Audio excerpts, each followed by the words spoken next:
Assalamualaikum warahmatullahi wabarakatuh.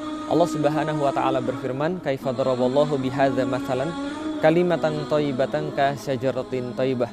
Sesungguhnya perumpamaan kalimat yang baik itu seperti pohon yang baik. Asluha sabitun wa far'uha fis sama. Ketika akarnya sudah menghujam ke tanah, ketika akarnya sudah kokoh ke dalam tanah, maka mulailah dia bisa menumbuhkan cabang-cabang ke udara, cabang-cabang ke langit. Lalu kemudian berikutnya tu'ti ukulaha kulahin bi'idni rabbiha. Lalu dia memberikan kemudian buah-buahan yang sangat banyak dengan seizin daripada Allah Subhanahu wa taala. Berdasarkan tafsir teman-teman sekalian, pohon yang dimaksud adalah pohon kurma. Pohon kurma sebagaimana yang sudah kita tahu, akarnya kokoh menghujam ke tanah. Pertanyaannya, bagaimana caranya petani agar memberikan kekokohan dalam akarnya? Maka petani ketika dia menanam biji kurma, maka lubang yang telah ditanamkan itu kemudian ditutupkan dengan batu. Untuk apa? Agar biji kurma yang tumbuh itu tunasnya akan membentur batu hingga tidak bisa tumbuh dengan cepat. Sehingga ketika tunas itu membentur kepada batu, akarnya dululah yang dimaksimalkan untuk ditumbuhkan. Maka akarnya semakin menghujam ke bawah. Selama kemudian kurma ini masih belum ke atas, terus menghujam ke bawah, terus kemudian membuat fondasi yang kuat. Sampai pada saatnya barulah kemudian tunas ini baru bisa mempunyai kekuatan untuk menembus batu tadi. Artinya apa? Ujian, hambatan yang Allah berikan kepada kita bisa jadi bukan karena Allah tidak suka kepada kita, bukan tentu Allah benci kepada kita, tapi bisa jadi ketika kita melakukan ketaatan kepada Allah, Allah memberikan ujian kembali.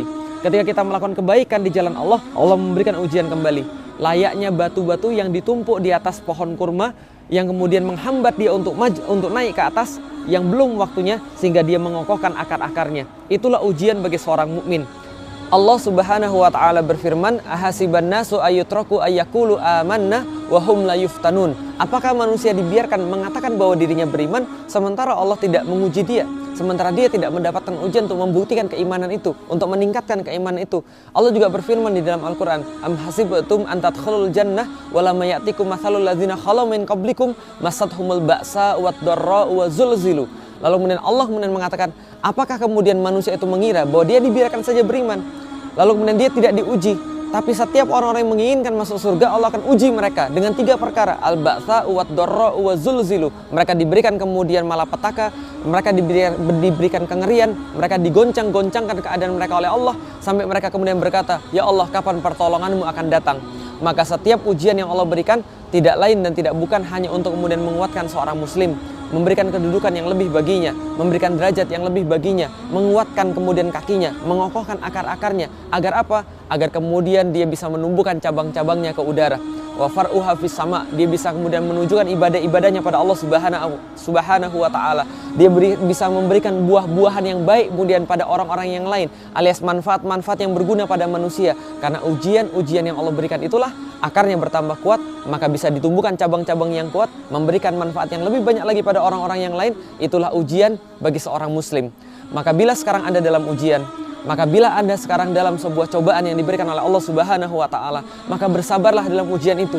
Allah tidak mungkin menginginkan keburukan pada hamba-hambanya yang berbuat taat, melainkan ujian-ujian itu hanya untuk mengokohkan kaki kita, menguatkan pundak kita untuk menerima kemudian hadiah yang lebih besar daripada Allah Subhanahu wa taala, yakni kemenangan, keberkahan dalam hidup insyaallah sebagaimana yang terjadi pada Rasulullah sallallahu alaihi wasallam.